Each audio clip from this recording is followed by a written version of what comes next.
시청자 여러분 안녕하세요. 머니올라 시간입니다. 개인 투자자들에게 피가 되고 살이 되는 얘기 늘 많이 해주시는 분입니다. 이 서재영의 투자교실 담임 선생님, 서재영 대표 한 달 만에 모셨습니다.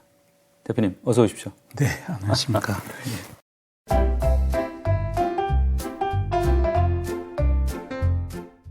이거 한 달이 금방 갑니다. 네, 금방 지나갔습니다. 네. 저 대표님 보시기에 지난 한 달, 네. 자, 투자자 입장에서는 어떤 시기였는지, 주식 시장에서는 또 어떤 일들이 있었는지, 뭐 간단하게 좀 뭐 시황 정리라고 할까요? 그냥 그런 거 한번 좀 해주십시오. 매크로로 보면 이제 미국 금리 인상에 대한 것들을 제가 연초부터 말씀드렸지만 원래는 걱정하지 않아도 된다. 예. 그래서 이제 금리 인상에 관련된 그 우려들을 이렇게 반영하면서 그 걱정의 벽을 타고 주가 지수가 올랐습니다. 한 단계 레벨업 됐죠. 예. 오늘 종가가 2,500을 넘어가지고 있는 거니까 그러면 지금 주가 레벨이 과연 싸냐 싸지 않느냐. 그거는 이제 히스토리컬하게 거래됐던 PER 밴드 이런 걸 갖고 많은 분들이 판단하시는데 저는 그거보다는 이제 이게 주식 시장은 멀티플 에셋이니까 예. 배수를 몇 배 주느냐의 문제인 거거든요. 그래서 그렇게 보면 지금 금리가 정점을 찍고 돈값이 드디어 싸지게 되는 구간에 막 진입하려는 거잖아요. 예. 그리고 주식시장은 또 선반영을 하는 거니까. 네. 그래서 이제 자꾸만 물건들을 위로 올라가려고 그러는 중이고 이제 업종별로는 지난 한 달이 사실은 실적 발표하는 시즌이잖아요. 예. 우리나라는 실적 발표가 시가총액 큰 IT부터 먼저 발표를 해요. 그래서 뭐 삼성전자, LG전자, 뭐 하이닉스, 그다음에 또 큰 2차 전지 회사들, LG에너지솔루션 같은 데는 일찍 발표하고 해서 그게 한번 하이라이트 되고 또 하이라이트 그때가 이제 펀더멘탈 좋다고 그러든 나쁘다고 그러든 간에 한번 시장에 굉장히 많은 주목을 받는 시기니까 예. 한번 올랐다가 또 일본 눌림목도 주고 그러고 있는 중이고 그래서 섹터별로 한 번씩은 다 하이라이트가 된 거죠. 그래서 실적 시즌이 끝났고 지금 이제 사실상은 어떤 증시의 짧은 구간의 가격을 반영할 때 이제 우리가 소위 말해서 모멘텀, 수급 뭐 이런 걸 얘기하잖아요. 펀더멘탈 네. 이렇게 얘기하는데 그런 것들에 따라서 작은 옥석가리가 진행되고 있고 주가 지수가 그 사이에 오른 것은 코스피 시총의 25% 이상 차지하는 반도체 섹터가 이제 삼성전자가 발표하면서 그동안은 이제 추측으로만 머물렀던 감산에 대한 얘기를 아예 확정적으로 말씀을 하신 거고 제가 봐서는 그건 잘한 것 같아요. 예. 일부 또 영국의 파이낸셜 타임즈에서는 뭐 그거를 왜 그렇게 했느냐, 너희들이 아직 정신 못 차렸구나, 옛날 같은 이건희 회장님 계실 때 같은 그런 그게 없이 드디어 너네가 안주하는구나 그런 외신 기사도 있었는데 그때랑은 다르게 지금 반도체 메모리 시장이 메인 세계 회사로 가점돼 있잖아요. 예. 굳이 여기서까지 마켓 쉐어를 위해서 감산을 안 하고 계속 밀고 갔어야 되는지에 대해서는 제가 봤을 때는 약간 의문점이죠. 그래서 감산을 해서 이제 감산을 하겠다는 얘기가 나오고 그리고 나서 그 사이에 챗 GPT, 인공지능 AI 관련해서 메모리 수요가 늘어나는 거니까 예. 그래서 아마존도 한다 그러고 구글 바드도 나오고 챗 GPT 쪽에 마이크로소프트에서도 하고 다 하잖아요. 그러면서 미국에 있는 GPU 만드는 이제 병렬 메모리가 필요하니까 엔비디아가 많이 올랐어요. 엔비디아가 많이 올랐죠. 네. 저번에도 말씀드렸지만 결국은 이 AI 챗 GPT 시장의 1차적인 수혜는 강산 앞에서 청바지 파는 메모리 회사가 될 가능성이 크다고 말씀드렸고 그래서 그게 또 경기 민감주에서 나쁜 실적이 나왔을 때 올라야 되는데 거기에다가 이제 그런 이벤트까지 같이 감산 앤드 챗 GPT, AI 그쪽에 장기적인 아웃룩을 좋게 만든 거죠. 단기적으로는 D램 가격이 더 안 내려가게 만드는 역할을 한 것이고. 예. 그리고 실질적으로 그 가격들이 일부 AI에 소요되는 반도체들은 가격이 지금 올라가고 있는 추이가 관찰이 돼요. 그래서, 그러면서 이제 반도체 섹터가 오는 거죠. 그리고 이제 방산 섹터도 내렸다가 다시 이제 대차가 올라가고 있는 중이고, 엔터 회사들 주가가 너무 많이 올랐죠. 많이 오르니까 또 이제 쉬어도 가고 그럴 겁니다. 그리고 또 그러다 보니까 증시 내의 어떤 그 수급이 이제 이런 그 삼성전자나 하이닉스 같이 시가총액 큰 섹터가 올라가기 시작하면 다른 것들을 죽이고 가요. 그거 참 신기한 현상이죠. 그죠? 왜 그러냐면 이게 기관이나 외국인들이 다 이제 그 소위 종목들 작은 섹터가 오를 때 그쪽으로 자산을 가서 수익률 게임 하던 거를 슬금슬금 빼가지고, 그러니까 삼성전자가 올라갈 때 삼성전자 비중을 1% 올리기가, 그걸 1% 올리려면 나머지 10개 종목들을 팔아야 올라가는 정도로 시총 비중이 높아서 그런 거죠. 그러니까 이제 그런 현상 때문에 일부 섹터가 장기적 아웃룩이 좋음에도 불구하고 합회적 현상으로 조정도 받고 그러고 있는 중입니다. 그리고 우리가 초미의 관심사인 2차전지 시가총액이 이렇게 세트 메이커하고 양극재하고 소재들 이렇게 하면 한 시가총액 오바한 300조 되거든요. 그럼 반도체 인더스트리가 한 500조 잡으면 그 올해 말 기준으로 이제 수주받은 게 1000조 되고 그러면 그 반도체 인더스트리 한 80% 가까이는 충분히 따라갈 것 같고요. 80-90%. 그럼 시총 기준으로도 아직은 저는 싹 보이고요. 이제 다만 이제 옥석은 가려야 되겠죠. 네. 옥석은 가려야 되고. 그래서 이제 얘가 이제 그런 합회적 현상으로 눌림목도 주고 있고 그러고 있는 중이에요. 그리고 그 사이에 우리 소비 문화의 변화, 그다음 또 기술 변화 이런 것 때문에 또 이렇게 유통하는 회사들은 아주 나쁜 실적에 아주 나쁜 저조한 성과를 보여주고 있고 그래서 그냥 기업 실력대로 더하기 합회적 현상이 짧은 구간에 같이 맞물려서 지금 돌아가고 있다. 그렇게 보시면 될 것 같습니다. 네. 이게 지금 아무래도 이제 시기는 좀 미국 정부 부채 상환 협상. 네네. 여기 좀 네. 다들 이 결국은 되지 않겠냐 그렇죠. 하면서도 네. 이게 이제 시장에 주는 약간의 이제 불안 요소들이 좀 있단 말이에요. 좀 애를 먹이네요, 보니까. 그렇죠. 그게 이제 그 문제는 우리가 좀 다르게 접근해야 되는 게 그 자연과학적이나 경제 펀더멘탈적인 요인이 아니라 이 부채 협상이라는 거는 정치 게임이잖아요. 예. 여야 간의 협상의 게임이지. 정말로 미국이 진짜 디폴트가 나는 그런 상황을 아무도 가정하고 있지 않았는데. 그렇죠. 그럼에도 불구하고 가끔 이제 블룸버그나 이런 데 보면 JP 모건 다이슨 회장이 비상경영 컨틴전시 플랜 만든다고 이런 겁주 뉴스들이 나오니까 자연히 이제 주가에 일정 부분은 프라이싱이 돼 가고 있다. 그래 그런 현상 때문에 한동안 우리가 2,400에서 500 사이에서 왔다리 갔다리 어떤 날은 내렸다가 어떤 날 올랐다 좀 그러고 있었던 것 같고요.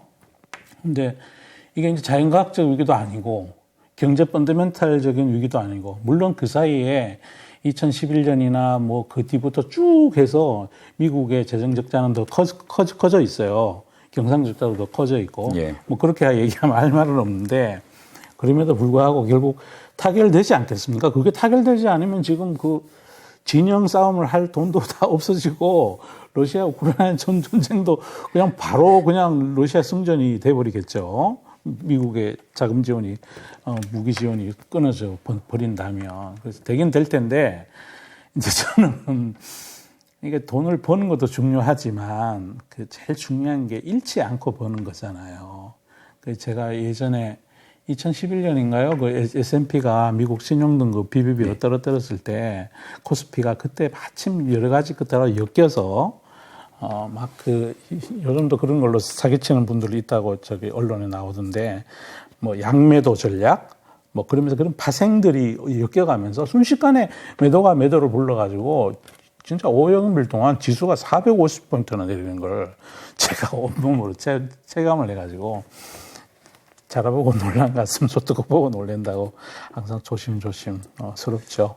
그러니까요. 그런 기억들이 이제 아무래도 좀 위축을 시키는 측면은 있는 것 같습니다. 결국은 이게 그렇습니다. 이제 시간이 흘러가서 잘 되고 나면 이제 또 정상을 되찾겠죠. 네, 지금 뭐 정상을 되찾아가는 것 같습니다. 대표님 이제 네.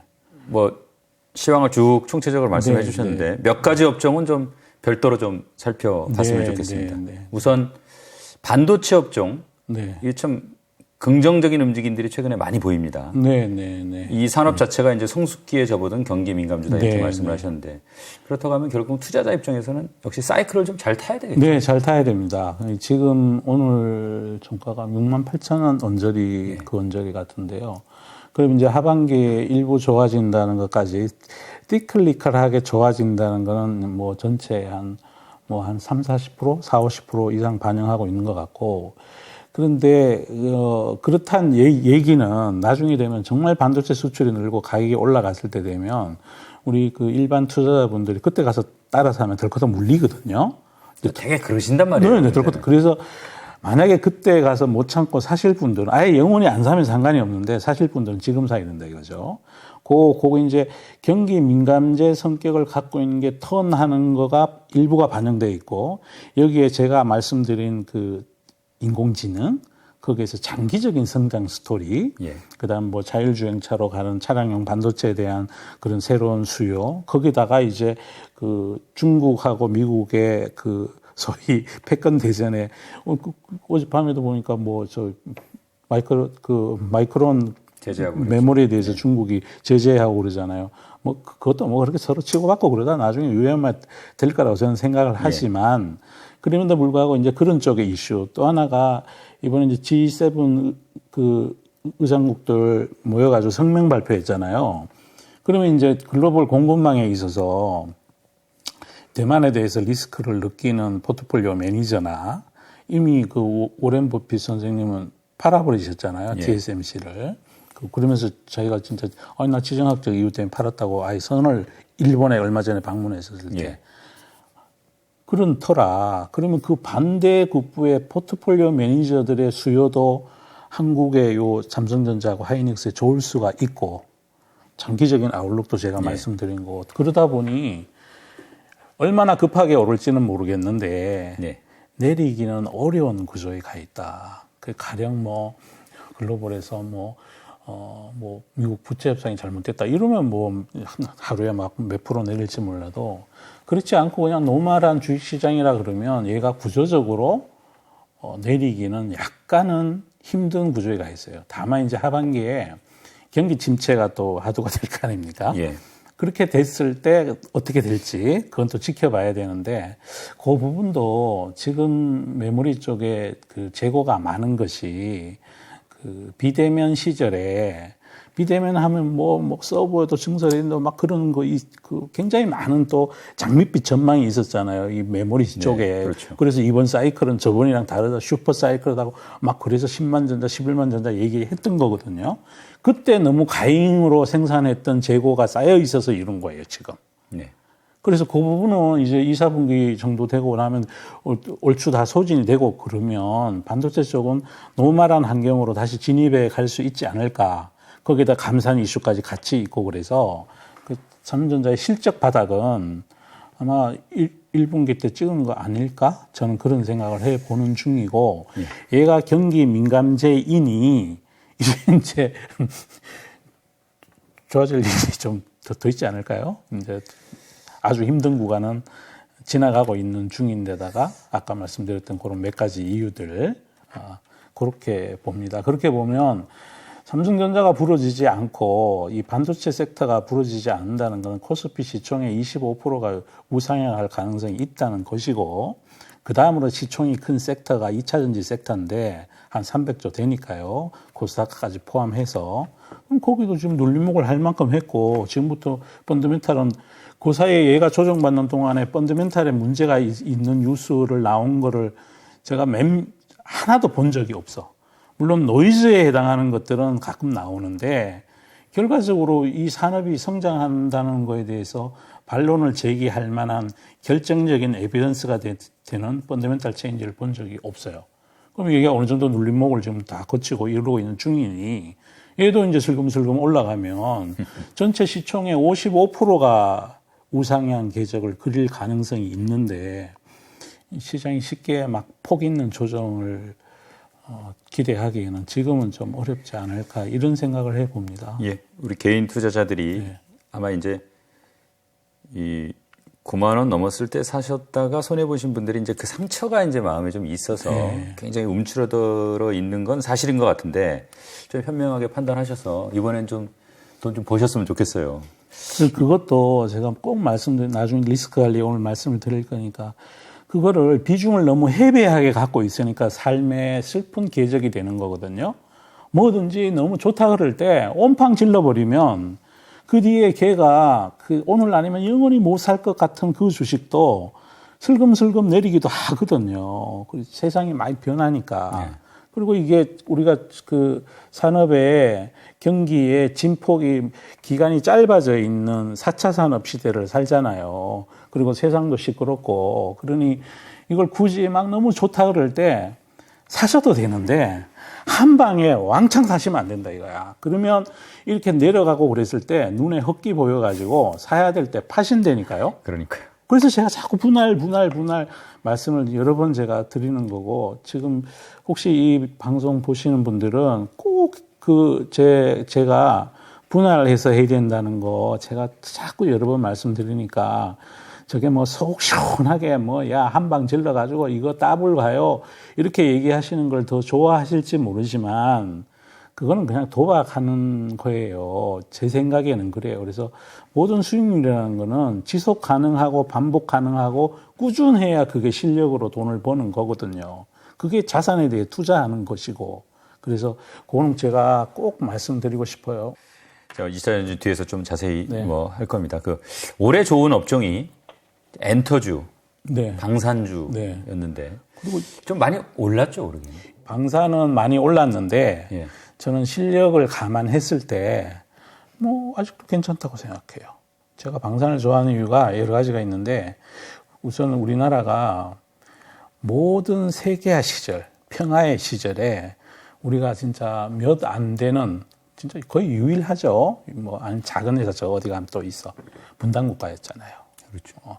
그러니까 우리가 분단국가였다는 거는 강력한 내수 시장이 존재한다는 거잖아요. 네. 그러면 세계화 시절의 평화의 시대에 다른 나라의 방산 업체들은 내수 시장이 없으니까 양산을 통해서 기술 개발하고 이럴 시장 규모가 되질 않으니까 하나 둘씩 이제 문을 닫는 거지. 문을 닫거나 규모를 적게 하거나 기술 개발을 적게 하거나 그랬는데 우리는 계속해서 기술 개발을 하고 할 수 있고 시장이 있었으니까. 네. 그래서 우리가 인지하지도 못하는 사이에 글로벌 거의 탑 티어가 만약에 미국 방산 회사라면 세컨 티어까지 올라온 거죠. 제가 그저께 뉴스 보니까 하나 시스템이 만든 에이살 레이더가 그거 이제 품질 인증을 통과를 했대요. 그게 미국이 끝까지 우리에게 엔진 기술은 알려줘도 안 알려주는 거잖아요. 그게. 우리가 그러면 하나 시스템이라는 어떤 회사가 그걸 개발할 수 있게 된 배경이 뭐였느냐? 우리나라가 분단국가였다는 거죠. 그래서 끝없이 해야 됐었다는 거죠. 그래서 우리는 내수시장이 있었으니까 이 산업이 발달할 수 있는 토양분이 있었고, 두 번째는 우리나라가 반도체 이런 거 잘해요. 예. 철강도 잘하고, 차도 잘 만들어. 그러면 우리가 탱크가 됐든 비행기가 됐든 이런 것들이 다 기계기술, 전자기술, 엔진 기술, 그리고 또 금속 관련된 기술. 예. 철판 기술, 이런 기초 재료에 대한 기술력이 그걸 결정할 거 아닙니까? 예. 우리 괜찮아요. 잘해요. 그러면 그 사이 그것도 굉장히 좋은 거고 또 하나가 그러다 보니 생긴 일인데 갑자기 이제 반세계화 세상이 돼버렸잖아요. 예. 우크라이나 전쟁 어쩌고 저쩌고 하면서 급해졌어. 전쟁이 일어나고 난 다음에 무기 와봐야 소용이 없어. 근데 우리나라는 빨리도 만들어. 예. 빨리도 만든다고. 빨리도 만드는 데다가 또 뭐가 또 좋으냐 하면 우리가 이제 제법 양산하고 원래 모든 무기라는 게 기술 개발비가 많이 드니까 양산을 하면 할수록 대당 단가가 떨어지잖아요. 네. 그게 업의 본질이거든요. 우리는 싸게도 만드는데 그 싸고 빨리 잘 만들어 우리가. 그러면 이게 이 업이 여기서 멈추겠냐는 거죠. 갑자기 세상이 평화의 시대에서 한판 붙는 세상으로 달라졌는데 그래서 저는 장기적으로 좋게 봅니다. 좋게 보고 다만 이것도 올라서 조정을 살짝 받는 건데 장기적인 아웃룩을 가지고 밸류에이션을 해보면 PEG나 이런 게 뭐 만만치 않게 싸요. 그래서 제가 장기 투자자고 제가 말씀을 드리는데 또 그걸 못 참으시지. 근데 참 이 좀 어떻게 보면 자부심을 좀 느끼는 게 네. 우리가 이렇게 소위 말해서 이 금속을 만지고 네, 엔진을 네, 만들고 네, 네, 네. 이거 이제 약간 좀 하드한 거라고 하면 네. 이 소프트한 또 엔터주가 네. 야, 이게 좀 그것도 제가 계속 잘 가겠구나라는 그런 생각이 들더라고요. 엄청 잘할 겁니다. 저는 잘할 걸로 믿어 의심치 않은 게 이것도 여러 가지 이유가 있는데 일단 이제 문화 현상은 한번 자리를 잡으면 제법 오래 가고 그다음 둘째가 우리가 분단 국가이면서 자본주의가 빨리 발전하면서 그리고 민주주의도 함께 발달해서 사회 구성원들의 다양한 문화적 욕구들이 다방면으로 표출돼 있었어요. 그러니까 우리는 또 기술의 발전도 빠르고 네이버 포탈이나 뭐 그다음에 뭐 넷플릭스 OTT나 이번에 바드가 저기 인공지능 발표할 때도 한국어를 거기 집어넣었잖아요. 네. 그리고 그만큼 우리 사회가 굉장히 역동적이고 다양한 그 문화적인 그 인간의 욕구들을 수용해 온 거예요. 인류 보편의 정서를 노래하는 쪽에 우리나라 엔터들이 굉장히 그 강점이 있어요. 우리가 그냥 뭐 이렇게 매일 뭐 사랑과 이별 노래만 불러서 지금 히트하는 게 아니거든요. 그래서 이게 사람들의 마음을 촉촉히 적셔주고 가령 뭐 저기 방탄의 퍼미션 투 댄스는 언제 발표했냐면 그 코로나 때문에 사람들이 막 힘들고 그럴 때 그래 움츠려 있지 말고 같이 춤추자라고 불렀던 거예요. 그래서 그런 것들이 굉장히 좋은 장기적인 펀더멘탈이다. 거기에 더해서 얘는 세계화 시절하고 반세계화 시절이 됐을 때 국경 장벽이 없잖아요. 물류비도 안 들어요, 얘는. 관세도 안 내죠. 네, 관세도 안 내. 그리고 뭐 어디다 갖다 걸면 뭐 누구든지 들어서 그리고 밤사이에 뭐 갑자기 신곡을 발표했는데 뭐 저 인구가 늘어나고 있는 적도벨트에 뭐 인도네시아, 인도, 파키스탄, 뭐 사우디 이런 데서 이슬람권이 종교적 현상 때문에 지금도 출산율이 3.1명이거든요. 막 밤새 토로저렇게 뭐 가만히 앉아서 돈 버는데 뭐. 그래서 이거는 저는 제법 오래 갈 것 같다는 생각이 들고 다만 이것도 제가 주가의 상대 위치가 너무 많이 올라가 있으면 반드시 누군가는 이익 실현하고 싶어 해요. 그리고 또 큰 섹터가 올라갈 이유가 생기면 많이 아웃풋한 어디인가에서 소싱을 해서 그쪽으로 옮겨가고자 하는 포트폴리오 매니저들이 있어. 예. 그래서 조정을 받는다고. 그래서 이렇게 그건 이제 각자 판단할 수밖에 없어. 그리고 어느 정도 조정을 받으면 들고 가도 저는 아무 문제가 없다 그런 생각을 갖고 있습니다. 그게 이제 많이 오르면 뭐 조정이 온다. 이건 뭐 어떻게 보면 이제 자연스러운 현상이고 그러면 대표님도 말씀하시면 공부하면서 기다리면 분명히 좋은 게 또 온다. 네네. 그러니까 이게 우리 개인 투자자들이 좀 마음에 새겨야 될 것 같고 절대 서두르지 말고. 네, 그렇습니다. 내가 싸우고 싶은 구간에서 시간에 그렇습니다. 분할해서 샀으면 좋겠습니다. 그리고 다 단기적으로라도 그 고통을 주게 만드는 건 어떨 때냐면 개인 투자가분들이 이제 이런 성향이 있어요. 누가 좋다고 얘기를 했어요. 근데 주가가 안 움직여요. 안 사요. 안 사. 거기다가 외국인 기관이 막 팔고 그래 10%잖아요. 조정을 주고 그러잖아요. 안 사요. 사실은 그때가 살 때인데. 네, 안 사고 언제 사시냐면 벌게 져서 막 진짜 막 하루에 5% 오르고 다음날 7% 오르고 다음날 10% 오르고 이러면 야 이거 간다 이러면서 그때 가서 사는 거야. 그거 안 돼. 그러면 덜커덕 걸리는 거야. 그때는 오히려 팔아야 돼. 단기적으로라도. 그러면 그 가령 이러신 분들이 계시잖아요. 이제 그런 성향을 갖고 계신 분들이 막 주가가 막 단기간에 막 10%, 20% 오르고 뭐 유튜브에서도 그러고 방송에서도 그러고 이거 간다 그러고 유수에도 뭐 막 증권매에 나오고 이러면 못 참으세요. 그럼 못 참으시는 것까지는 좋은데 한 방에 다 사지 마시라는 거예요, 제가. 정말 그리 좋아 보이면 그냥 그래? 그렇게 좋아? 그럼 내 포트폴리오에 1%만 사봐야지. 네 얼마나 잘났나 보자. 그런 마음으로. 그리고 오늘 아니면 못 살 것처럼 그렇게 사지 마시고 그냥 그런 다음에 추이를 지켜보는 거예요. 그래도 없는 것보다는 1%를 샀잖아. 그래서 오르면 또 기분이 좋고 내려오면 내가 산 게 1%밖에 아니니 한 번 더 이렇게 자세 고치고 바라볼 수가 있어지잖아요. 제발 적선에 오른다 그럴 때 그냥 아이고 이거 진짜 가나보다. 길 때는 안 사신다니까요. 길 때는 안 사신다니까요. 안 사요, 안 사.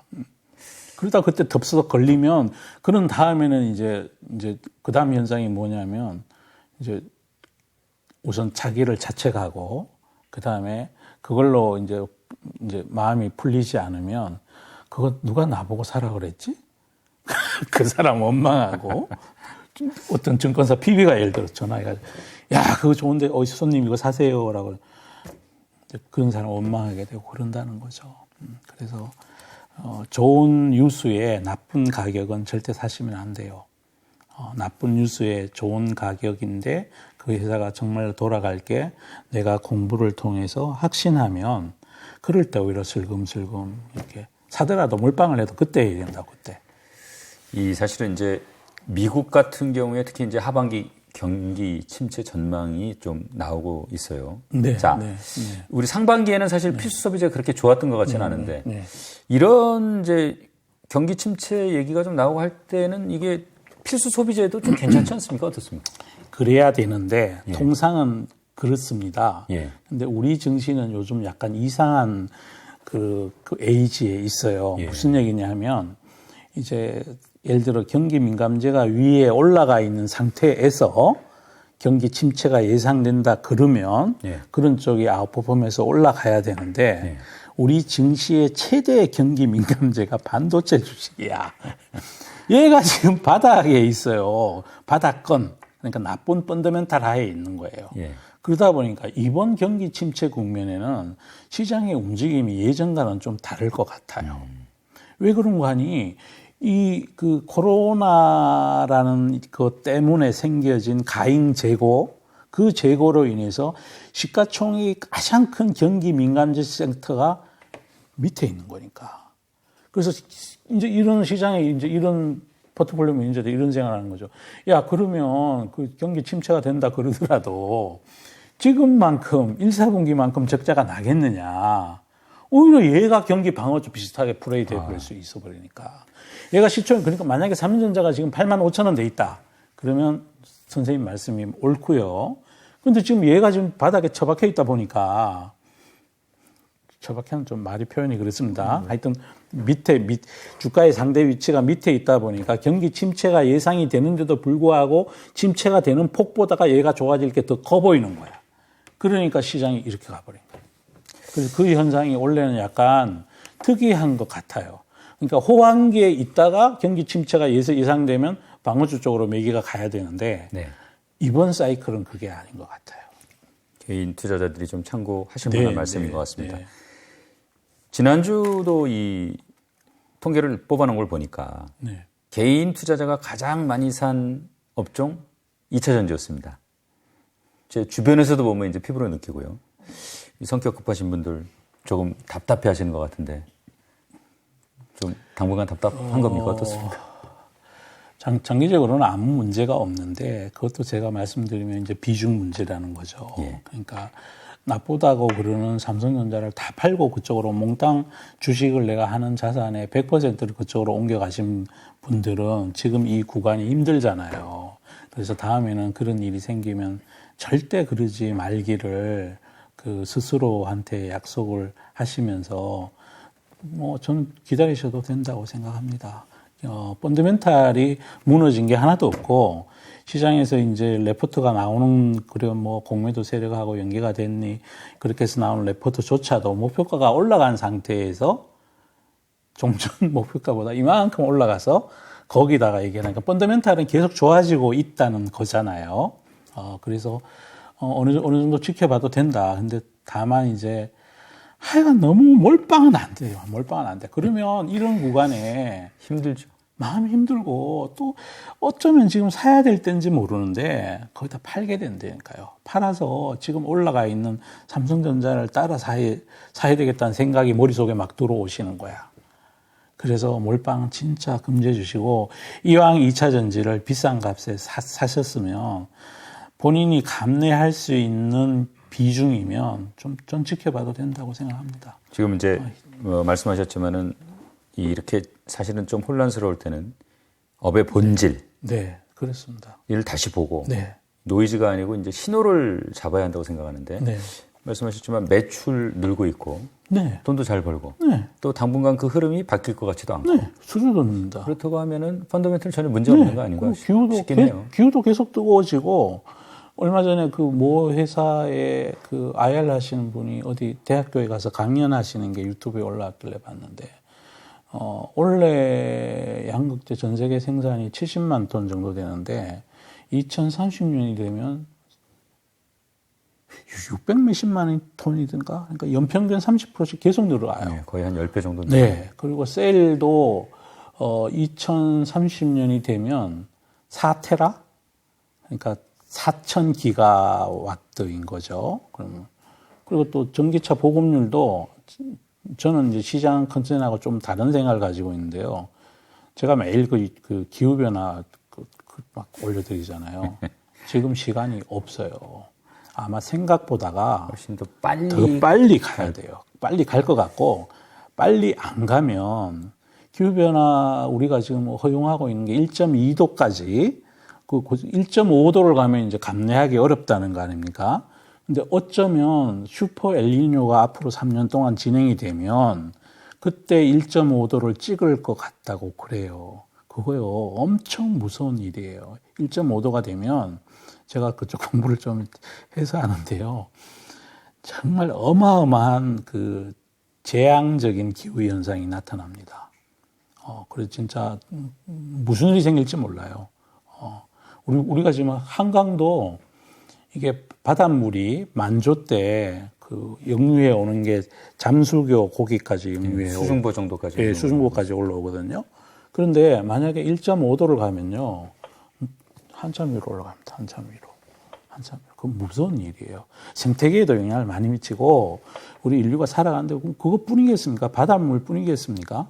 그러면 바닷물에 그러니까 북극의 빙하가 녹아서 높아지는 바닷물 보다가 부피가 온도가 올라가면 물의 부피가 커지잖아요.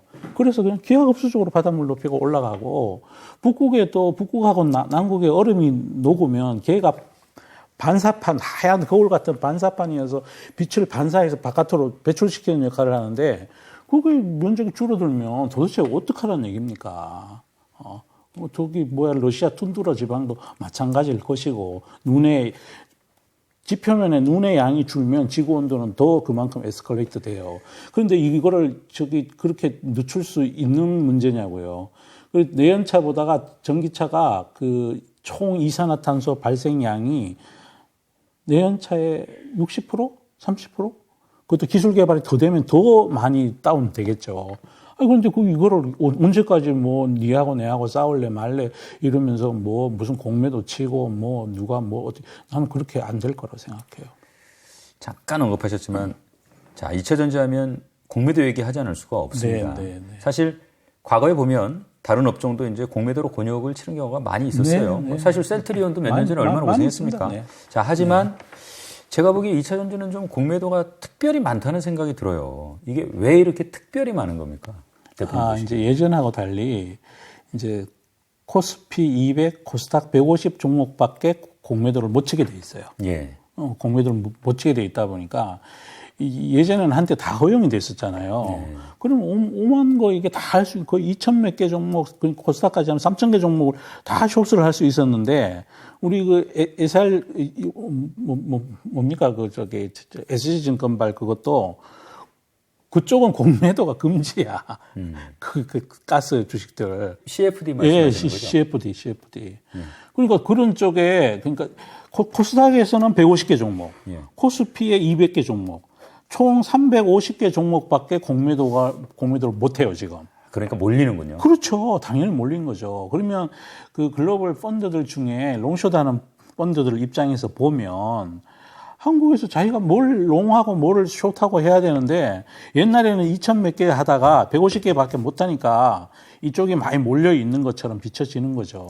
그래서 제가 개인 투자자분께 그래도 희망적인 말씀 한번 드리면 셀트리온이 공매도가 그렇게 많아서 서정진 회장께서 공매도 때문에 죽겠다고 막 난리 그렇게 그 예전에 뭐 한 7, 8년 전인가 10수년 그렇죠. 전에 그러셨거든요. 그 뒤에 주가가요. 쇼크오버 되면서 50몇만 원까지 올라갔잖아요.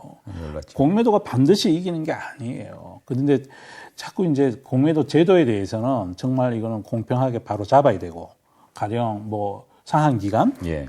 그다음에 또 얼마나 쉽게 공매도를 할 수 있느냐, 제도적인 거, 그 무차익 공매도 이런 건 제도가 바로 잡아지기를 저는 그렇게 해야 됩니다. 예.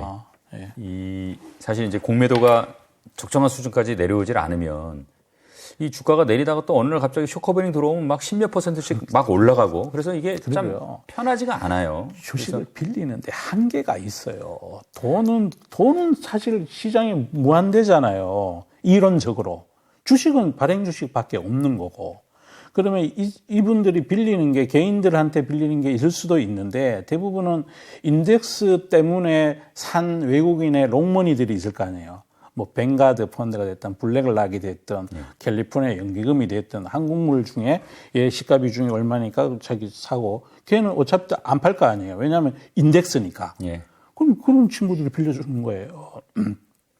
그것도 한계가 있다는 거예요. 어느 순간에 소진이 될 거고 소진되고 나면 이제 그때는 전세 역전입니다. 그래서 이게 사실 이제 이 공매도 문제가 해결이 돼야 좀 조용히 한국모함처럼 이렇게 사부작 갈 텐데. 네, 그럴 것 같습니다. 네. 대표님 보시기에 이 2차 전지라는 이 구조적 성장도에 대한 신뢰가 있는 분들하고 네. 이 또 공매도 쇼치는 분들하고 힘겨루기 네. 결말 한번 좀 예상 좀 해주십시오. 시간이 흘러가면 우리가 이기지 않을까요? 지금도 사실은 고점에서 너무 비싸게 사신 분들이 조금 그것도 한 방에 사신 분들이 고통스러운 거고, 연초 이후로 많이 올라 있어요. 연초 10만 원 하던 게 지금 60만 원 언저리 하고 있으면 이미 이긴 거고요. 굳이 급하지 않으신 개인 투자들 많이 계시다는 거죠? 네네. 그래서 제 생각에 우리 개인 투자가들이 증시 역사 이래 처음으로 한 3승 정도는 하신 것 같아. 그러다가 이제 그 고지전에서 잠시 이제 그때 너무 많은 그 쏠림 때문에 잠시 일패를 경험하고 계시는데 결국 우리는 전쟁에서 이겨야지 그 개별 전투마다 다 이길 수는 없는 거니까. 그리고 그 승리를 결정짓는 건 누가 지어주냐 하면 투자자들이 아니고 기업이 해줍니다. 기업의 이익. 네, 기업의 이익과 그러니까 발표된 이익과 앞으로의 이익의 전망치, 그게 주가를 움직이는 거거든요.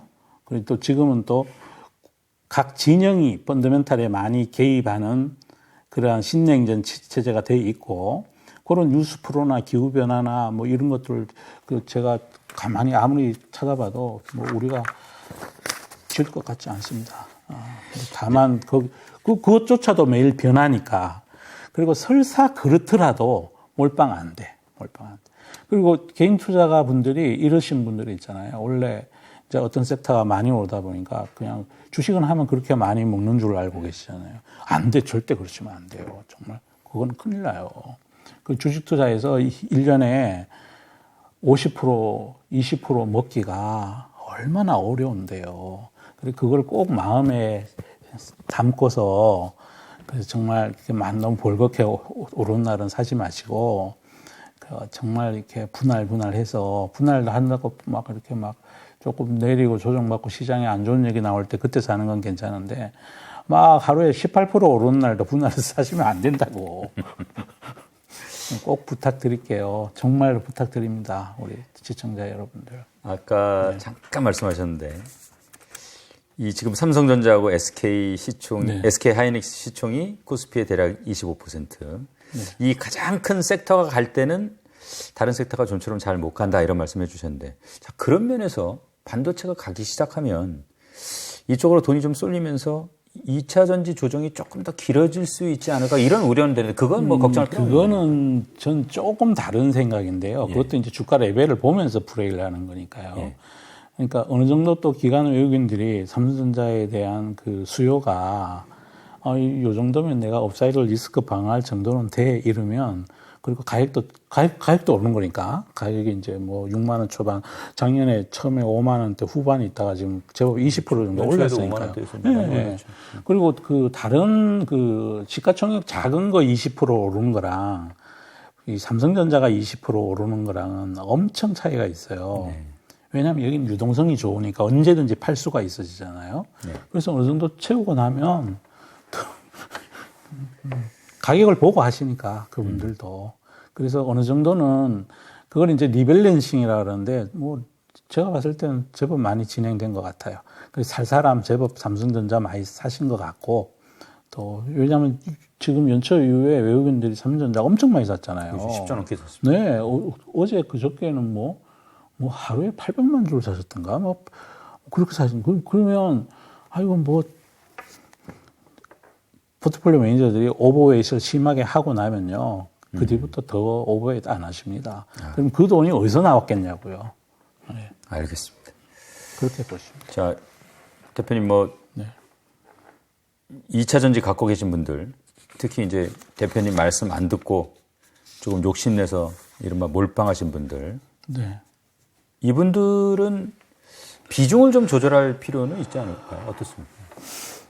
지금 가격이면 조금 기다려 보셔도 될 것 같고, 이제, 여기서 어떤 제 생각엔 눌림목이거든요. 눌림목인데, 좀 반등을 하면, 그래도 조금이라도 마음의 평화를 위한, 그러니까 막 그렇게 눌림목 해가지고 막 하루에 6% 내리고 5% 내릴 때 너무 힘들으셨던 분들은 막 가슴 조이고 막 심장이 두근거리고 밤에 잠이 안 오시는 분들은 우리가 돈 말고 지켜야 될 거 많거든요. 건강도 지켜야 되고 마음의 평화도 지켜야 되고 그래야 주식 시세가 제대로 보여요. 그래서 내가 너무 가했다 이러신 분들은 마음의 평화를 위해서 조금이라도 그러니까 드리밍을 하는 게 저는 괜찮지 않을까. 조금 이제 조정 이렇게 윗방향으로 조금 더 이제 해줄 때. 그럴 때 그러니까 너무 막 그러니까 그렇다 그래서 뭐 나는 견딜만 해. 이제 이런 분들은 안 하셔도 돼. 안 하셔도 되는데 내가 이번 조정 구간에 너무 힘이 들어서 괜히 그냥 나보고 매일 빵긋빵긋 웃어주는 자식 새끼 한나한테도 아빠 와서 얘기도 못하고 그 애엄마한테도 애엄마가 여보 수고해서 그러는데도 그냥 말 한마디 못 꺼내고 우울하고 이랬던 분들 다음부터는 절대 몰빵하지 마시고 자, 제 말씀 곡해 하시면 안 됩니다. 또 나 무서워 죽겠어. 또 뭐라 야단 대로 얼마나 치시는지 좋다 그랬다가 저는 30만 원에 좋다 그랬지. 그 뒤에도 제가 분할을 하자고 제가 얼마나 말씀을 드렸어요. 다 아실 겁니다. 잘 이제 분산을 하신 분들이나 지금 이제 새로 2차 전지 매수 생각하고 계신 분들. 이제 슬금슬금 사봐도 되죠. 그래도 분할. 밸류에이션 이제 뭐 부담이 많이 줄어 있어요. 줄어 있고 그리고 이게 저번에 주도주 강의 때 말씀드렸지만 계속 좋은 뉴스밖에 안 나와요. 그러면 좋은 뉴스가 증권면에 좋은 뉴스 나오면 안 돼. 산업면에. 산업면에 세계면에 좋은 뉴스가 나오면 그 주식은 돼요. 좋은 뉴스밖에 나올 게 없는데 뭐. 제 생각엔 그래요. 그러더라도 절대 몰빵하시면 안 돼요. 제발 부탁드립니다. 저는 책임 못 집니다. 오늘 이 방송의 최대 핵심 주제는 몰빵하지 마시랍니다.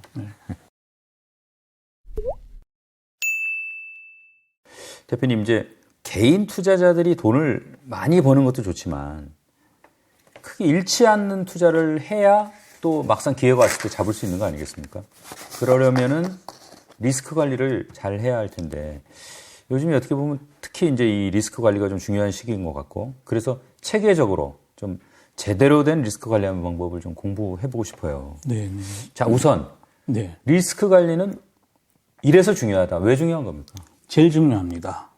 정말로 중요합니다. 왜냐하면 그러니까 모든 수익은 첫 번째가 잃지 않아야 되거든요. 잃지 않고 차곡차곡 쌓아가야 그게 수익이지. 예. 어느 날은 1억을 벌었다가 어느 날은 1억을 터졌다가 이러면 그건 수익도 아니고 건강도 해칠 뿐더러 그건 지속 가능하고 반복 가능한 게 아니니까 예. 그건 돈이 아니에요. 그거는 뭐 도박하는 거죠. 그 도박도 우리가 저 강원랜드나 이런 데 가면 슬롯머신 있지 않습니까? 네. 슬롯머신을 오늘 땡기면 그 안에 설계된 거는 원래 뭐 99.8% 혹은 뭐 97% 이렇게 돌려주게 돼 있어요. 근데 그거를 밤새 하면 올인당하고 나오잖아요. 그러니까 1 이하의 숫자를 무한대로 곱하는 거거든요. 그럼 주식을 샀다 파는 게 항상 수수료와 세금이 나가니까 1 이하인 거잖아요. 모르는 채로 그걸 계속 땡기기를 밤새 하시는 거랑 똑같다니까요. 그래서 알고 투자해는 그 잃지 않고 꾸준히 투자하는 그게 너무나 중요한 일이라는 거죠. 근데 우리 개인 투자분들이 너무나 큰 욕심에 지금 들떠 있는 거예요. 욕심이 커지면 커질수록 눈에 헛게 보여요. 소위 말하는 리스크 관리를 전혀 안 하고 그냥 투자를 하시는 안 하고 누가 좋다 그러면 사버리고 또 스스로가 이게 그 사실 분노하는 건 쉬운 일이에요. 어떤 불의에 대해서 저 공매도 세력들 전 나쁜 놈들이야 정말 근데 그건 쉬운데 정작 스스로가 공매도가 나왔을 때 내가 어떻게 대응해야지 요놈들을 어떻게 골탕 먹여주지 하는 거는 스스로가 공부하셔야 된다고. 그래서 이제 리스크 관리라는 가장 첫 번째 리스크 관리는 무지를 없애는 거예요. 모르는 주식 사지 마라. 네. 그리고 알아야 된다는 거죠. 공부해야 되는 거. 가장 큰 리스크는 무지. 알지 못하는 거. 그건 오렌 버핏님도 그러셨고 저도 똑같은 생각이고 그래서 그러니까 자꾸 이제 제가 공부하자고 그러시는데 제가 공부하자고 그러는 게 이제 마음에 안 드는 분도 많죠. 왜 그러냐면 우리나라의 금융 쪽이나 이런 그 금융업을 대하는 이 개인 투자가분들이 지금까지 본인이 공부해서 하는 것보다가 누가 권해서 하는 거에 익숙해져 있으시거든. 그리고 어릴 적부터 금융 공교육을 안 받다 보니까 그걸 어떻게 공부해야 되는지도 모르시고 그러니까 내가 뭘 공부 스터디를 많이 해서 이런 어떤 데 투자할래 그런 거에 대해서 전혀 습관이 안 돼 있으세요. 맞습니다. 그것부터가 문제인 거예요, 지금. 근데 그거를 뒤늦게 와서 나는 그 초등학교 다닐 때 산수 배우고 사회 배우고 자연 배우고 미분 배우고 적분 배우고 영어 배우고 그랬는데 왜 갑자기 뜬금없이 그러고 나서 열심히 잘 살고 내 우리 대한민국을 위해서 노력을 다 하고 나 헌신적으로 잘 살았는데 내가 이 나이에 무슨 또 내 돈 벌려고 뭘 배워. 그건 니들이 그 금융 전문가들이 알아서 가르쳐 줘야지. 이렇게 돼 있는 거예요, 이렇게. 그럼 그 금융 전문가들이 정말 성의정심하는 마음으로 정말 그 분석을 잘해서 세상의 변화를 경물치지해서 제대로 된 거를 가지고 아이고 이거 하시면 돈 벌는다 하고 그렇게 입에 넣어 드리냐 하면 안 그러시거든. 그게 이제 비극의 출발인 거예요. 자, 모르는 주식이 이제 가장 큰 리스크다. 자, 그 다음 리스크는 어떤 리스크가 있습니까? 그 다음에는 이제 변동성 큰 주식. 그러니까 이게 개인 투자가들이, 그러니까 제가 아까 삼성전자의 20%는 다르다고 그랬잖아요. 예. 다른 당일날도 20% 오르는 개별 주식들이 많아요. 네. 근데 삼성전자를 사서 20% 먹는 거랑 개별 주식 사서 20% 먹는 거랑 같다고 착각하시잖아요. 안 그래요. 통상 그렇게 생각하죠. 같은 돈이니까. 아닙니다. 반복 가능성이나 지속 가능성에는 많은 차이가 있습니다. 20% 오르는 주식은 다음날 20% 내릴 수도 있어요. 예. 그리고 위험이 없다고 생각해서 CFD 해가지고 지금 막 난리가 나 있잖아요. 그러니까 변동성이 너무 큰 거는 디스카운트를 해야 돼요. 펀드를 평가할 때도 샤프 지수라고 있어요. 얼마나 많은 변동성을 써서 고수익률을 만들었느냐. 샤프 지수가 1보다가 더 크면 클수록 좋은 펀드로 변동성을 적게 쓰고 하는 거니까. 그거는 이제 저 네이버에 검색해 보면 나와요. 그러니까 이왕이면 변동성이 적은 포트폴리오를 가지고 같은 수익을 올려야 되고 그러려면 공부 많이 해야 되고 분산해서 투자해야 되고 몰빵하지 말아야 되고 분할 매수해야 되고 그런 거거든요. 근데 그게 무슨 차이가 있냐면 여기서 예를 들어 서울 여기가 지금 여의도니까 예를 들어 마포까지 간다고 그랬을 때 리무진 차를 타고 가는 거랑 달구지를 타고 가는 거랑 차이인 거죠. 달구지를 타고 가면 엉덩이 아파 죽어요. 근데 이 주식은 왜 달구지가 매력적으로 보이죠? 그렇죠. 이제 그게 문제인 거죠. 그래서 이제 리스크 관리 측면에서 보면 변동성 큰 주식은 제가 이기는 전쟁 하자고 말씀드리는 것도 같은 이유인데 그건 선수들 영역이니까 그들 영역으로 내비 던져줘 버리고 그건 아예 관심 종목에서 빼버려야 돼. 막 변동성이 심하고 테마주 또 오늘 같은 뭐 우크라이나 재건 테마주 뭘 난리 그것도 얼마 있으면 또 나중에 한 두 달만 있으면 저 밑에 가 있을 거예요 또. 그것처럼 변동성 큰 거는 우리 그 전문가분들 영역으로 내비두시고 우리 이 방송 보시는 분들은 다 생업이 있으시고 그러신 분들이잖아요. 그런 것들은 아예 디스카운트를 많이 해야 돼. 하루에 10% 오른 주식은 속으로 이렇게 생각하셔야 돼. 아, 저거 1% 올랐다. 마음으로. 하더라도 비중을 좀 작게. 그렇죠. 그러니까 변동성 큰 거는 시총이 자꾸 여리여리한 것들은 어떻게 하셔야 되냐면 작은 비중을 투자하셔야 돼. 네, 그렇게 하시면 좋을 것 같아요. 이번에 그 CFD 사례 때 보면 제가 유심히 보니까 이 유동성이 별로 없는 주식들이 많았어요. 근데 이게 주식이 많이 올라요. 근데 유동성이 없으니까 이게 떨어지기 시작하니까 뭐 팔 수도 없더라고요, 보니까. 그래서 그거 보면서 야, 이게 유동성도 참 중요한 요소구나 이런 생각이 들었거든요. 어마어마하게 중요합니다. 진짜 어마어마하게 중요해요. 그래서 제가 어떤 펀드를 평가할 때도 제가 어떤 펀드가 막 수익률이 좋다고 그러면 저는 그 펀드 운용 보고서를 보고 그 펀드 안에 편입되어 있는 종목들의 시가총액을 다 더해봐. 가령 코스피 시가총액이 뭐 2,000조다. 그러면 어떤 펀드가 2조짜리 펀드인데 2조면 큰 펀드잖아요. 근데 그 펀드에 편입되어 있는 종목들의 시가총액을 가령 한 100개가 편입되어 있어. 100개의 시가총액을 다 합산했더니 200조밖에 안 돼. 그건 뭐 장난친 거지 뭐. 장난친 거야. 자기가 장난친 거라고. 그래서 이 펀드가 담고 있는 포트폴리오의 총 시가총액이 코스피 대비해서 10분의 1밖에 안 된다는 거잖아요. 그러면 매니저가 장난친 거죠. 장난친 거라고요.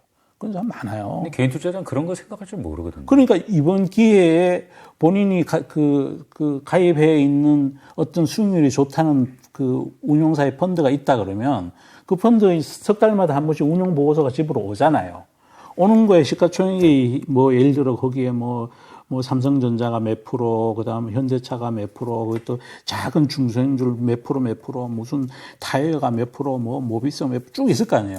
이거를 시가총액을 옆에다가 엑셀에다 다 집어넣어요. 집어넣어서 합계를 딱 구해보는 거야. 합계를 구해보는데 시가총액이 제 생각에 조 단위 이상 되는 펀드면은 최소한 시가총액 합계가 1,000조는 넘어야 된다고 생각합니다. 그래도 절반이잖아요. 그래도 유동성 리스크에 노출되어 있는 건데.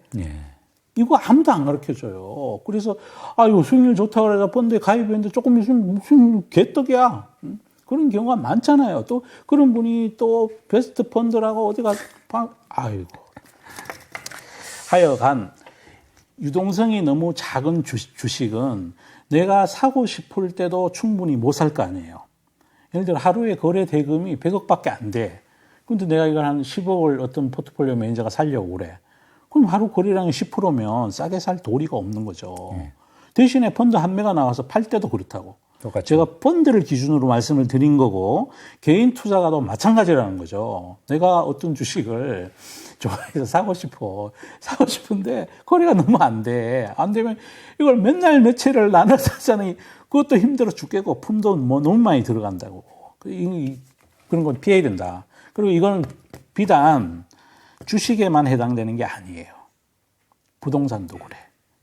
우리 대단히 아파트 단지가 있고 작은 아파트 단지가 있잖아요. 한 동짜리 뭐. 네, 그 유동성에 문제가 있는 거예요. 팔고 싶을 때 내가 언제든지 시장가로 팔았을 때 한 틱에 날릴 수 있어야 된다고.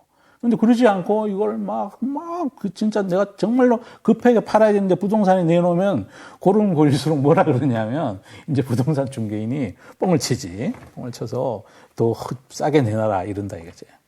그리고 부동산만 그런 것도 아니고 채권 시장도 그래요. 금리가 아주 높은 불량 채권이 있어. 예를 들어 10몇 프로를 줘. 유동성 없어요. 유동성 없어요. 금리는 좀 낮더라도, 낮게주더라도 국채라든지 은행이 발행한 채권이라든지 한국전력 채권이라든지 KT가 발행했다든지 SK텔레콤 이런 데서 안 망할 거 아니에요. 거의. 그건 유동성 많아요. 팔고 싶을 때 언제든지 가격을 손해보지 않고 툭 던질 수가 있단 말이야. 살 때도 그렇고. 그럼 얼마나 유동성이 중요합니까? 이게 결국은 복잡하게 생각할 거 없이 시총이 좀 크면 유동성이 크다고 봐야 되는 거죠. 그렇습니다. 그리고 시총이 작은 거는 접근하실 때 또 시총이 작더라도 대주주 지분이 작으면 유동성이 많아. 유동성이 많은데 그건 똑같이 유동성이 없다고 생각하고 하셔야 돼요. 거기는 또 밑에 호가로 장난치는 사람도 많아.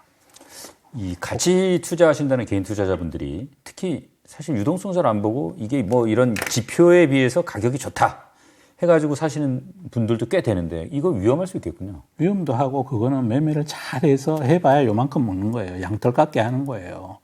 요거는 과거 히스토리컬 PER이 10배가 적당한데 요즘 시장 때문에 8배로 떨어왔으니까 나는 밸류 투자한다고 덜커덕 사는 거거든. 그리고 먹어봐야 요만큼 먹는 건데 뭐. 그건 저는 그런 투자 별로 원하지 않습니다. 그 다음 또 네. 어떤 리스크 있습니까?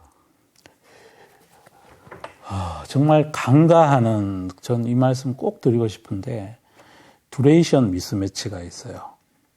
그러니까 저희가 조달한 자금의 조달 기간하고 예. 내가 투자하고 있는 자산의 상한 기간이 틀리는 거를 얘기하는 거거든요. 네. 가령 1년짜리 예를 들어 뭐 석 달짜리 카드론을 빌려서 네. 그걸로 영구채인 주식을 사는 거야. 그거 잘못됐어요. 그리고 또 1년짜리 신용대출을 받아서 집값 올라간다 그러니까 연끌해서 부동산 덜컥 사는 거야. 그거 진짜 큰일 나요. 그리고 또 최근에도 뉴스에 보면 뭐 어떤 뭐 유명한 연예인이 뭐 빌딩을 샀는데 빌딩을 100억을 주고 샀는데 거기 론이 80억이 들어가 있고 근데 그게 경기가 안 좋아지면서 공실로 다 있어서 매달 얼마씩 손해본다고. 그거 다 아는 분이에요. 근데 뭐 실명은 말씀 못 드리고. 뉴스에, 그저께 뉴스 나왔다. 저도 봤습니다. 듀레이션 미스매치인 거예요. 100억을 자기 돈으로 샀으면 아무 문제가 없어요. 견디면 돼. 견디면 다음 사이클까지 견디면 되는데 그 지경이 되면 반드시 경매에 넘어가요. 경매에 넘어가면 경기 침체기에 빌딩이 경매에 넘어가면 어떻게 되겠어요? 헐값이죠. 완전 헐값이죠. 그러면 가령 론을 자기 돈 20억에 론을 80억 해서 론이 단기 자금이고 해서 100억짜리 빌딩을 샀는데 경기가 침체돼가지고 이게 공실도 생기고 그래가지고 이게 경매를 했더니 가령 50억에 덜컥 낙찰이 됐다. 이분은 빚만 30억이 지는 거예요. 한 방에 다 날아가는 거라고. 한 방에 다 날아가는 거예요. 그래서 부동산을 살 때는 자기 자금을 충분히 갖고 사셔야 되고 주식을 살 때도 굉장히 장기 자금 그래야 견딜 수가 있어요. 시장 조정기를.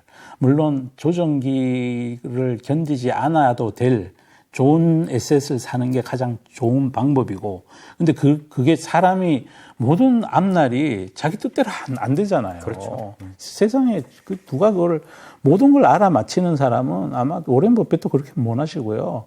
피터 린치도 못 하시고요. 어느 누구는 알 수가 없어. 그거는. 나라님도 못 해요. 그러니까 그거를 인지하고 듀레이션 미스매치 되지 않게 자금을 운용해야 된다는 거예요. 그 신용 미수 이거 다 듀레이션 미스매치예요. 대표님. 네. 이제 자산이라는 것도 이제 이래저래 성격이 다 다르지 않습니까? 네. 이게 입장에서 이 검증되지 않은 자산이라고 해야 될까요? 잘 모르는 자산. 많죠. 이거에 투자하는 것도 리스크죠. 네, 엄청 그거 이제 모르고 투자하는 첫 번째 무지하고 똑같은 건데요. 우리 증시에는 그 뛰어난 기업들이 사실은 뛰어나지 않는 기업보다가 엄청 희소해요. 네. 제 생각에는 뛰어난 기업 10%, 뛰어나지 않는 기업 평균치 가는 데가 뭐 한 50%? 나머지 40%는 밑으로 내려가고 있는 거예요. 이제 업의 본질상 어떤 얘가 진짜 잘할지 못할지에 대해서 검증되지 않았는데 누구 말을 듣고 또 누가 꼬신다고 덜커덕 사면 안 된다는 거죠. 이거 똑같은 얘기입니다. 검증되지 않은 자산들이 너무 많고 검증되지 않는 자산일수록 가격 변동성도 심하고 어떨 때는 뭐 누가 막 추천했는데 상장 폐지되고 그러잖아요. 여의도가 여기가 전쟁터예요. 잠깐 말씀하셨지만 사실 이제 우리가 흔히 얘기하는 뇌동매매, 부안뇌동매매 네. 이것도 위험하지만 네. 정보를 안다고 하는 분이 야 이거 너한테만 얘기해 주는 거야 하면서 주는 이른바 정보매매. 그건 절대로 하면 안 돼. 이 세상에 사실은 공짜가 없는 법인데 네. 이게 간단하게 상식적으로 생각해 보면 야 정말 좋은 아이디어면 나한테 줄까 이런 의심을 해봐야 되는데 그거 안 하고 그냥 덜커덕 사는 경우가 많아요. 그래서 이 소위 말하는 정보매매 이것도 상당한 리스크 아닙니까? 절대로 하면 안 돼요. 그건 왜 안 되냐면 이 전쟁은 내가 장군이 되고 내가 장수가 돼서 치르는 전쟁인데 누구의 장기판에 말로 기능하는 거잖아요. 그러면 그 장기 두는 그 누군가가 옮겨주지 않으면은 난 어디로 못 가는 거니까. 그 얘기는 무슨 얘기냐면 정보를 준 사람한테 전적으로 의존하게 된다는 거죠. 그래서 우리 선생님께서 누가 뭐 야 이 종목 좋아 그리고 샀어. 샀는데 막 올랐어. 그러면 야 이거 많이 올랐는데 나 좀 팔까 이러면 그분이 야 뭔 소리야 이제 시작이야 이런단 말이야. 그래 못 팔아. 그래 또 한참 또 올라가. 그럼 내가 좀 팔까 그러면 야 더 사. 그래서 나중에 잠깐 올라가 나는 어느 날 갑자기 하한가 내려오거든. 그게 CFD 사건 아닙니까? 다 그런 거거든. 그리고 또 만약에 다음날 떨어지면 참 이게 친한 사이에 내가 물어보기도 그렇고 그러다가 이제 첫날은 참고 다음날 더 많이 내리고 이런 심각해지면 이제 전화를 해서 야 이거 내리는데 어떻게 해야 돼? 뭐 당신이 얘기하는 좋은 일 왜 아직 발표가 안 되지? 이렇게 물어볼 거 아니에요? 그러면 상대방이 뭐라 그러겠어요? 좀 기다려봐 이런다고. 그 사이에 슬금슬금 팔았는지도 모르고 선생님한테 사라고 그랬던 그날 자기는 팔고 있을지도 모른다고. 그런 생각을 가지고 요 주식시장에 있는 타인들에 대한 생각을 가져야 돼요. 그건 증권사 레포트도 똑같아요. 모든 전쟁은 본인이 하셔야 된다. 본인 스스로가 공부해서 아니면은 진짜 진실된 사람을 만나시든가. 그 외엔 방법이 없어요. 진짜 이게 뭐 한도 끝도 없는데 네. 말씀 나누다 보니까 이제 중요한 것만 지금 골라서 하고 네, 있는데 네. 이 개인 투자자분들이 습관처럼 하시는 말씀이 야 이거 내가 사면 왜 내리냐 그러면서 내릴 때 이른바 이제 물타기를 해요. 이거 다시 오르기 어려운 거죠. 보일 때 사시니까 그래요. 그건 아까도 말씀드렸지만 그 공부해서 얘는 얘가 적정 밸류고 여기 밑으로는 절대 안 내갈 것 같고 혹은 또 얘는 지금 수급이나 모멘텀, 펀더멘탈 봤을 때 여기서부터 오를 거야. 이렇게 해서 분할해서 매수하시면 이런 일이 없는데 대부분은 주가가 옆으로 횡보하거나 쉬고 있으면 안 사요. 안 사다가 언제 사느냐. 남들이 좋다 그럴 때 같이 따라 산다고. 그러니까 내가 사면 내리는 거예요. 내가 사면 내린다. 또 하나는 사면 안 될 주식인데 낙폭과대라 그래서 그냥 저 회사는 업의 본질상 봤을 때 이익도 앞으로 계속 줄 것 같고 문화의 변화, 기술의 변화, 인구 구조의 변화를 봤을 때 저 회사는 펀더멘탈이 도저히 좋아질 것 같지 않아. 그런데다 경자도 개판이야. 노상 어디 뭐 나가서 뭐 어디 가서 연설하고 다니고 뭐 자기 본업보다는 엉뚱한 소리 많이 하고 다녀. 그러면 팔아야 되는데 그거를 낙폭과대라고 사시는 거야. 저만큼 있다가 여기까지 내려왔는데 여기서 설마 여기서는 차트상 반등하겠지. 6개월간 행보했는데 이렇게 올라가겠지. 그리고 뭐 이 여름이 되면 뭐 예를 들어 뭐 아이스크림 많이 팔리겠지. 이러고 덥석덥석. 그래서 또 내려간다. 한 번 이렇게 하향 추세를 그리는 그런 기업은요 쉽게 못 돌아섭니다. 한번 진짜 망조가 들면 여러 가지가 바뀌지 않으면 쉽게 개선이 안 되는데 그런 낙폭 과대주를 덜컥 사거나 아니면은 좋은 주식이 쉴 때 사야 되는데 뭘 그렇게 막 올라갈 때 그때 사신다고 그러고 나면 사고 나서 내리는 거예요. 그래서 좋은 주식이 눌림목에 오고 막 계속 막 어느 날 막 외국인이 엄청 막 쉐리 팔고 막 이럴 때 오히려 눈 딱 감고 그래 내가 요 정도 비중은 여기서 10% 내리더라도 내가 견딜만 해 라고 자기가 셈을 해서 그 비중을 딱 사면 괜찮아요. 이런 일을 막을 수 있어요. 지금 이제 물타기는 하지 마라. 네. 직접으로 말씀하셨는데 최근에 이제 보면은 2차 전지처럼 구조적으로 성장하는 주식이 또 일시적으로 내릴 때가 있어요. 자, 그럴 때는 좀 뭐 다른 건지 좀 궁금해요. 첫 번째는 비중의 문제고요. 그것도 너무 많이 들고 있으면 그러니까 내려가는 중에는 왜 증시 격언에 떨어지는 칼날은 잡지 말라는 격언 있잖아요. 그러니까 이제 뭐 날 잡으려고 계속 내리고 막 주요 막 그게 막 계속 밑으로 막 밑으로 막 내려가. 그때는 참으시고 돌아서는 거를 하긴 하면 그때는 물 타셔도 돼요. 진짜. 나 물 타는 거 너무 싫어하는데 자꾸 그 물 타시는 걸 좋아하시는 분들을 위한 조언이라 그러면 굳이 탄다면 그렇게 타라. 굳이 탄다면 그러니까 이 에셋이 날 계속해서 나의 자산을 갉아먹고 있는 중에는 타지 말라고.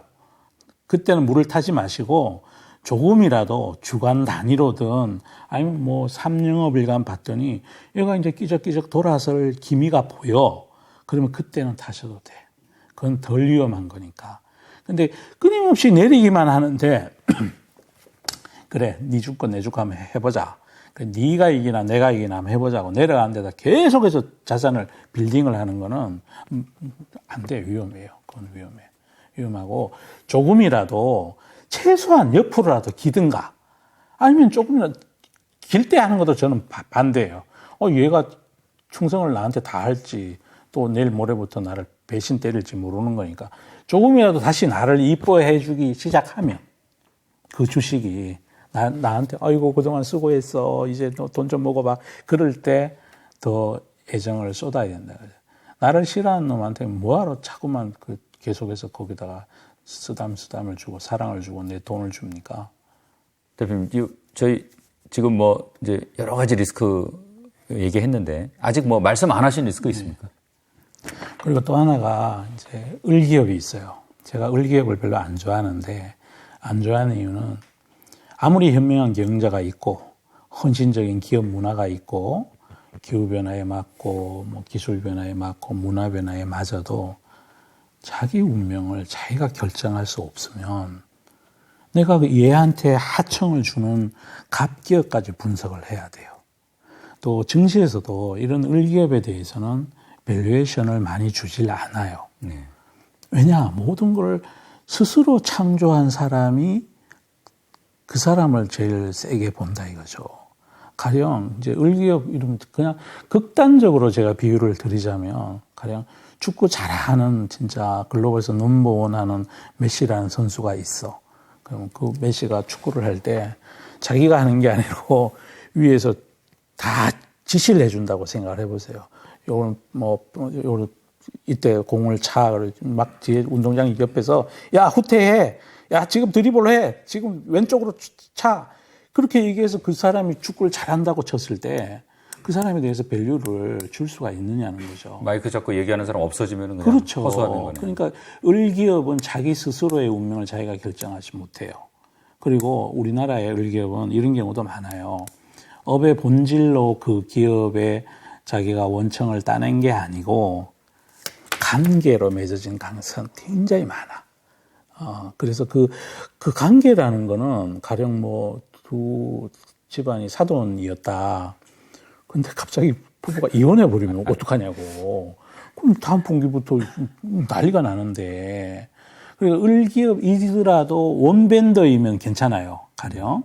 뭐, 삼성전자나. 여기 아니면 안 되는데. 네, TSMC의 그 EU 노광 장비 하는. ESML. ESML 이런 데는 그건 을이라고 그럴 수 없는 거예요. 단지 납품하는 관계가 그러니까 그 산업의 업스트림이나 다운스트림 그걸로 갑을이 정해진 거지. 사실은 그분은 갑이잖아요. 그거 없으면 못 만드니까. 그러니까 업의 본질상 이 회사 제품을 쓰지 않으면 안 될 정도로 강력하면은 괜찮은데 여러 개 벤더를 다 만들어가 있고 그래서 수시로 요즘 저런 것도 있잖아요. 우리 그 전기차 회사들이 자꾸만 될지 안 될지도 모르는데 자기들도 뭐 소지하겠다 그러고 자기들도 배터리 만들겠다 그러잖아요. 그게 밑에가 감노를 하는 거리 꼴보기 싫은 거예요. 그래서 되든 안 되든 일단 질러놓고 보는 거예요. 그렇게 질러놓으면은 가격 협상할 때 유리하니까. 다운스트림에 있는 놈이 업스트림 노릇 하려고 그러니까 아이고 나도 뭐 배터리 내재야 할래 나도 할래 하고 막 지금 막 공수표 엄청 날려대는 거거든요. 그 진짜 잘할지는 수율이 나올지는 앞으로 5년 6년 돼봐야 알 거라고. 저는 그렇게 생각해요. 그것처럼 완전히 내가 업스트림에 있는데 얘한테 납품하는데 그 모든 업에 본전 권리가 나한테 있어. 그거는 투자해도 돼요. 투자해도 되는데 제가 말씀드린 을기업은 제일 싫어하는 게 이제 관계에 의해서 만들어진 펀더멘탈. 그것도 특히 우리나라가 이게 이제 큰 IT 회사일수록 해마다 퇴임하시는 임원분들이 많으시잖아. 그 중에 공이 많은 분이 있어. 뭐 좀 챙겨드려야 돼. 그럼 챙겨드려. 근데 또 몇 년 안 있으면 또 더 중요한 임원이 퇴임을 해. 그럼 또 그분 챙겨주려면 여기 하던 거를 어떻게 해야 된다? 그동안 수고 많으셨고 코스닥 상장해서 돈 많이 버셨죠. 이제 그만하시고 여기 후배 당신 7년 후배 중에 이번에 부사장 하시다 나가신 이분 챙겨드려야 돼요. 그렇게 간다는 거죠. 그런 게 의외로 많아요. 그것도 리스크라는 거죠. 근데 뭐 그것도 뭐 한참 잘 되는 구간에 그러면 괜찮은데 대부분 그렇게 안 하시죠. 그래서 갑기업이 이제 불황이 오면 코스트 리덕션 해라고 CR 다 요구하잖아요. 그러면 막 큰 회사에 납품하는 엄청 뛰어난 부품 기업이라고 IPO를 했는데 몇 년 지나고 나면 주가는 계속 이렇게 하는 게 많아요. 많죠. 진짜 의외로 많아요. 그러니까 하지 말자고 그런 거. 차라리 그럴 바에는 그 갑기업을 사자고. 변동성은 낮더라도. 그러면 잃지 않는 투자를 할 테니까.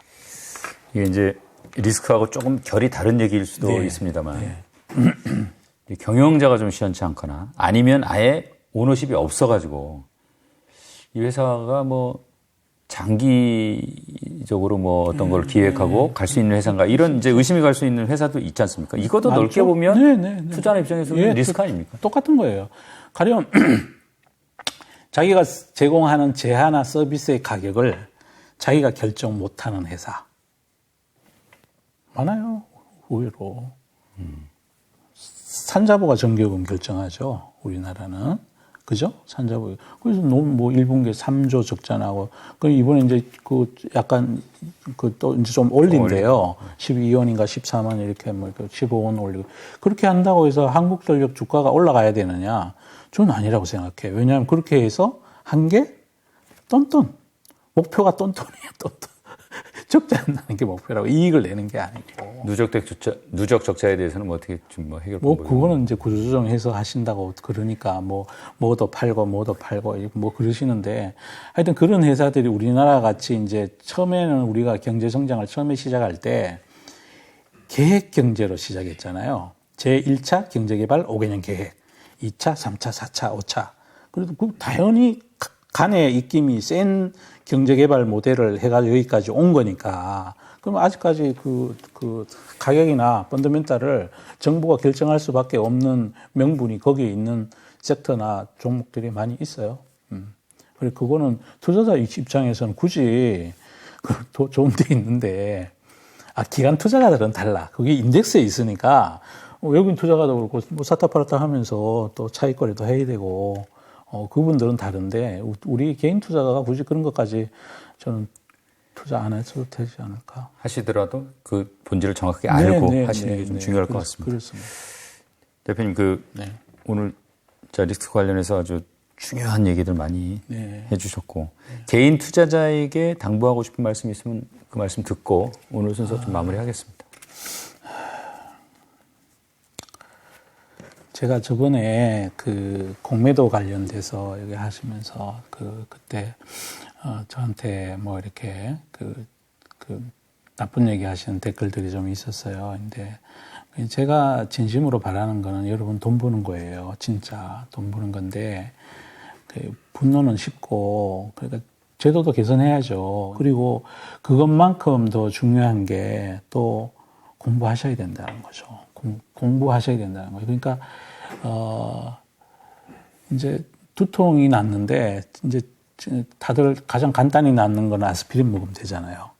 아스피린 먹으면 금방 나요. 근데 다음에 아프면 또 아스피린을 또 먹어야 돼요. 또 아프면 한 알 먹던 걸 2알 먹어야 돼. 그리고 계속 내성이 생기면 5, 6알 먹어야 돼. 그러니까 저는 이제 공부하자고 말씀드리는 이유가 몸의 균형, 스스로의 건강성을 만들면 두통이 당장은 안 낫더라도 자기 내에 있는 체력으로 낫지 않을까. 제가 그런 마음으로 여기서 말씀을 드린 거였으니까 진짜 공부하시기를 간절히 바랍니다. 각자가 이 보시는 분들의 스펙트럼이 다르잖아요. 어느 누군가는 주식 투자 경력 30년 되고 40년 된 분 계시고 어떤 분은 이제 막 시작하시는 분들도 있고 그러다 보니까 저는 눈높이를 어디다가 맞추냐면 생업이 있고 각자 이제 살아가는 일이 있고 이런 분들에 맞추다 보니까 이 선수분들의 그 눈높이에 맞춰서 제가 이 방송을 하는 게 아니거든요. 그래서 그 부분은 이해해 주시기를 바랍니다. 그래서 그분들은 공부 안 하셨대는데 국민 대다수는 정말로 공부가 필요해요. 그리고 그게 주식뿐이 아니잖아요. 채권도 있고 부동산도 있고 보면 잘못된 투자로 소중하게 평생을 벌어놨던 돈을 한 방에 털어놓고 이런 분이 너무 많으셔가지고 특히 뭐 젊은 분들 연끌해서 막 집사가 잘못됐다는 분 아까 2차전지 많이 샀다고 그랬잖아요. 우리 테슬라는 그거에 몇 배 샀어요 지금. 예? 그거 말고도 그걸 역사를 뒤집어 올라가면요. 최근에 2차전지 개인 투자분들이 매수한 거는요. 테슬라가 지금 잔고 기준으로 12조인가 얼마 가지고 있대요. 대한민국 전체 그 대주주, 예를 들어서 삼성전자 회장님까지 포함해서, 그리고 정의선 회장님까지 포함해서 갖고 있는 주식이 1000조가 안 돼요. 1000조 중에 12조가 잔액 기준으로 테슬라래요. 2차전지 그거에 비하면 아무것도 아닌 거죠, 진짜. 그런데 이게 언론 하시는 분들이 자꾸만 이게 무슨 의도를 갖고 자꾸 죽이라 그렇게 된 것도 있다는 거죠. 그래서 공부 다 해서 우리가 이 사각의 링에서 우리가 경상수지를 위해서도 외국인 돈 좀 따먹어야죠. 공부하셔야 된다고. 우리는 아직 이 금융 쪽은 진짜 정말로 아직 아주 미개한 상태니까. 선수분들은 아니에요. 여러분들은 아닙니다. 네. 그 말씀 알겠습니다. 드리고. 대표님 개인 투자자에 대해서 갖고 계시는 무한한 그 애정, 그거는 아마 다 진심이 전달될 겁니다. 오늘 하여간 좋은 말씀 잘 들었습니다. 감사합니다. 감사합니다.